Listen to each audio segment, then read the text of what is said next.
Online शिक्षणे सर्वेषां स्वागतम्। आज हम नवमी कक्षा के व्याकरण भाग में निर्धारित व्यंजन संधि, जिसके अंतर्गत दो संधि हैं, प्रथम वर्णस्य तृतीय वर्ण परिवर्तनम, दूसरी म स्थाने अनुस्वारः, इन दोनों संधियों के विषय में आज हम पढ़ेंगे। सबसे पहले है प्रथम वर्णस्य तृतीय वर्ण परिवर्तनम। तो पहले हमें ये जानना होगा प्रथम वर्ण है क्या। प्रथम वर्ण से तात्पर्य है यहाँ संस्कृत में जो 5 वर्ग हैं, कवर्ग, चवर्ग, टवर्ग, तवर्ग, पवर्ग, इनका जो प्रथम वर्ण है, तो कवर्ग का प्रथम वर्ण क, चवर्ग का च, टवर्ग का ट, तवर्ग का त, पवर्ग का प, ये प्रथम वर्ण है। इनके स्थान पर तृतीय वर्ण होना। तो तृतीय वर्ण किसको होगा? जैसे कवर्ग का प्रथम वर्ण क है, तो कवर्ग का ही तीसरा वर्ण होगा, तो कवर्ग का तीसरा वर्ण क्या होगा? ग। ऐसे ही चवर्ग का जो च है प्रथम वर्ण, उसके स्थान पर उसका तीसरा वर्ण ज होगा। टवर्ग का ड होगा ट के स्थान पर, त के स्थान पर तवर्ग में त के स्थान पर द होगा, और पवर्ग में प के स्थान पर ब होगा। तो इस प्रकार प्रथम वर्ण के स्थान पर तृतीय वर्ण ये संधि है। इसका जो पहला नियम है, वर्गीय व्यंजनानि, प्लस से पहले वर्गीय व्यंजन हो। तो यहाँ पे वर्गीय व्यंजन से तात्पर्य है वर्ग का प्रथम वर्ण। उसके बाद स्वर हो, तो जो प्रथम वर्ण है वर्ग का, उसके स्थान पर उसी वर्ग का तृतीय वर्ण हो जाएगा। उदाहरण से हम समझते हैं, वागीशः, ये संधि शब्द है, हमें इसका संधि विच्छेद करना है। तो संधि विच्छेद करने के लिए हम क्या करेंगे कि संधि शब्द में हमें देखना है कि तृतीय वर्ण वाला शब्द वर्ण कौन सा है। तृतीय वर्ण है वागीशः में ग है, तो यहाँ से हम अलग करेंगे और जो तृतीय वर्ण है उसको हम प्रथम वर्ण में बदल देंगे उसी वर्ग का। तो ग का पहला वर्ण क्या होगा? क। तो वाक प्लस ईशः। फिर क को क्या होता है? इसमें तृतीय वर्ण ग होगा, क्योंकि नियम क्या कह रहा है? प्लस से पहले वर्गीय व्यंजन का प्रथम वर्ण क्या है? क। उसके बाद स्वर है ई, तो जो प्रथम वर्ण है क, इसी का तीसरा वर्ण हो जाएगा ग।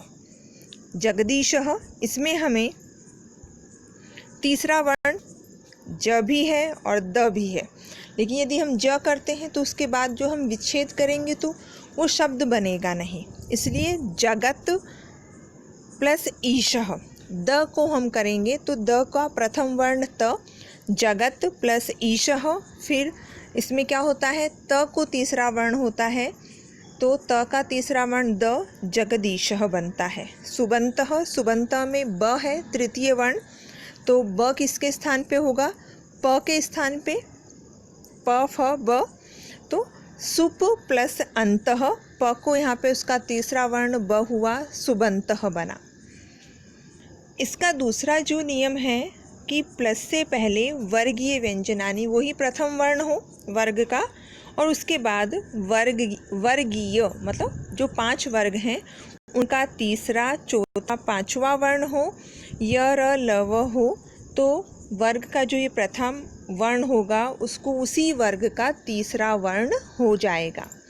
उदाहरण देखते हैं हम, वाग्देवता। अब इसमें हम देखेंगे ग तीसरा वर्ण है, द भी तीसरा है, लेकिन यदि हम वागद करते हैं एवता, कुछ बनेगा नहीं शब्द, तो वाग देवता में ग से हम अलग करेंगे, तो ग तीसरा वर्ण है, तो हमें इसको प्रथम वर्ण में बदलना है, वाक देवता, वाक देवता। फिर क को ग हो गया, तृतीय वर्ण में परिवर्तन उसी वर्ग का होगा। ऐसे नहीं कि क प्रथम वर्ग है, कवर्ग है, और इसको हमने चेंज कर दिया चवर्ग वाला ज, ऐसा नहीं, कवर्ग की लाइन का ही तीसरा वर्ण होगा। तो वाग प्लस देवता सद्गुणः, इसमें भी द है, ग भी है, लेकिन यदि ग से हम अलग करेंगे तो ऊणः शब्द कुछ बनेगा नहीं। तो सत, क्योंकि द का जो प्रथम वर्ण है वो त होगा, तो सत प्लस गुणः, त को द तृतीय वर्ण, सद्गुणः। दिग्गजः, इसमें ग आ रहे हैं दो, तो प्रथम जो होगा ये होगा। इसमें हमें देखना है कि जो व्यंजन आ रहा है तृतीय वर्ण के बाद व्यंजन है, तो हमें देखना है कि पहला जो जिसको हम चेंज कर रहे हैं, जिसको हम बदल रहे हैं प्रथम से तृतीय वर्ण में, वो हमेशा क्या होगा, हलंत होगा, आधा होगा, उसमें कोई स्वर नहीं मिला होगा। जैसे इसमें दिग्गज में भी ग आधा है, इसमें स्वर नहीं मिला है। सद्गुणों में भी द हलंत है, वाग देवता में भी ग हलंत है। तो क हुआ, ग को क प्रथम वर्ण, फिर क को हमें तृतीय वर्ण में बदलना है, तो दिग्गजः। परीक्षा में किस प्रकार आएगा वो हम आगे देखते हैं। उदाहरणानि वाग व्यवहारः, ऐसा आएगा। हमें इसका संधि विच्छेद करना है, तो संधि विच्छेद करने के लिए क्या करना है, वाग ग है तृतीय वर्ण, इसको हमें प्रथम वर्ण में बदलना है, वाक प्लस व्यवहारः। ऐसे अजंतः में अज ज है, तो ज का हमें प्रथम वर्ण करना है अच प्लस अंतः। तद्य था, इसमें द था, तो तत् प्लस यथा।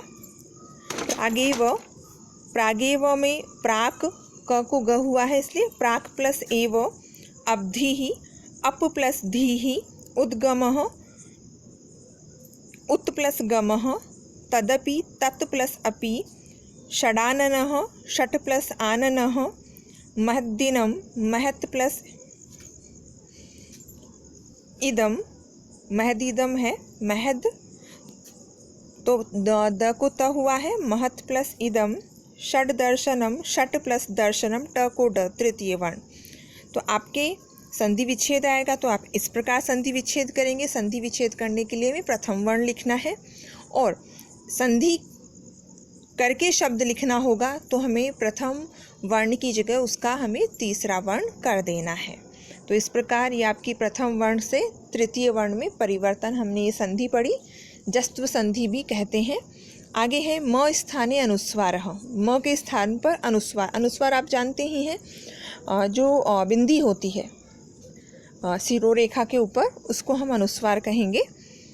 तो कहाँ होगा, इसका एक ही नियम है कि प्लस से पहले म हो, और यदि बाद में कोई व्यंजन वर्ण है तो जो म है उस म के स्थान पर अनुस्वार हो जाता है। उदाहरण देखते हैं, हरिम वंदे, तो इसमें म, हरिम के बाद व, ये व्यंजन है, इसलिए म को क्या हो जाएगा, अनुस्वार, हरिम वंदे।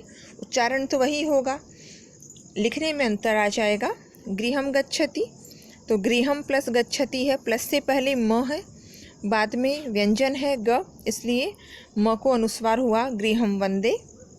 उदाहरण कैसे आपके परीक्षा में आएंगे, धर्मम चर, तो हमें क्या करना है, अनुस्वार को म के रूप में लिखना है, धर्मम चर।